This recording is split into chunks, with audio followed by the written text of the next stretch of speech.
वाल्मिक कराडचा आजारपण नाटक असल्याचे अनेक आरोप झाले होते। त्या पार्श्वभूमीवर आता वाल्मिकच्या आजारपणाबाबत प्रशासनाने चौकशी सुरू केली आहे। चौकशीसाठी थेट लातूरची टीम नेमण्यात आली आहे। याबाबतचा अहवाल लवकरच सादर करण्यात येणार आहे आणि अहवालानंतर वाल्मिकच्या आजारपणाबाबत सत्य माहिती समोर येण्याची शक्यता आहे। बघूया।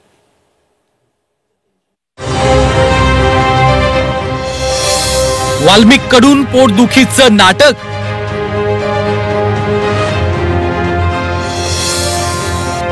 तीन दिवस रुग्णालयात नक्की काय घडलं?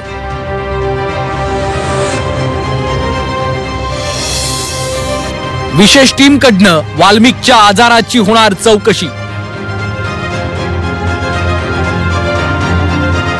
पोटदुखीचा त्रास झाल्यानंतर वाल्मिक कराडला रुग्णालयात दाखल करण्यात आलं होतं।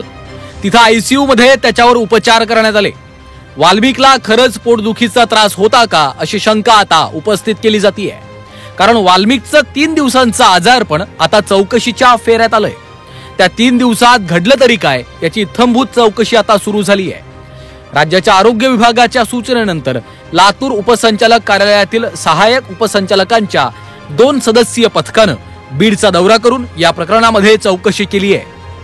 उपचार संबंधित सर्व कागदोपत्र ताब्यात घेतली आहेत। सुरेश धस यांच्यासह खासदार बजरंग सोनवणे यांनीही या आजारपणाबाबत आक्षेप घेतले होते। त्यानंतर ही चौकशी करण्यात आली आहे।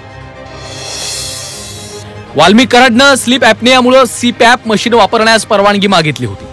त्यानंतर डोळ्यांना संसर्ग झाला होता। त्यावर उपचार केल्यानंतर पुन्हा एकदा सर्दी आणि तापही आला होता।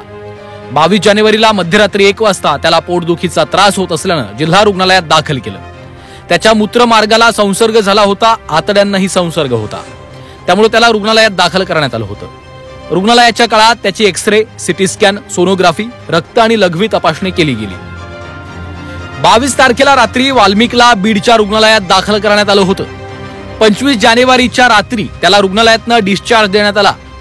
महत्त्वाचं म्हणजे वाल्मिकला जिल्हा रुग्णालयात असलेल्या कैद्यांसाठीच्या कोठडीत 4 खाटा रिकाम्या असतानाही उपचारासाठी 45 नंबरच्या अतिदक्षता विभागात दाखल केलं गेलं होतं। या वॉर्डचे 10 बेड रिकामे करून एकट्या वाल्मिकला तिथं ठेवलं। सुरक्षेसाठी हा निर्णय घेतला गेला होता असं सांगितलं गेलं। मात्र याबाबतही आता चौकशी केली जाते। त्यामुळे वाल्मिकचा आजारपण नाटक आहे की खरं आहे, कदाचित या चौकशीनंतर सत्य पुढे येईल। संभाजीनगरवरून विशाल करोळेसह ज्ञानेश्वर पतंगे, झी 24 तास, बीड।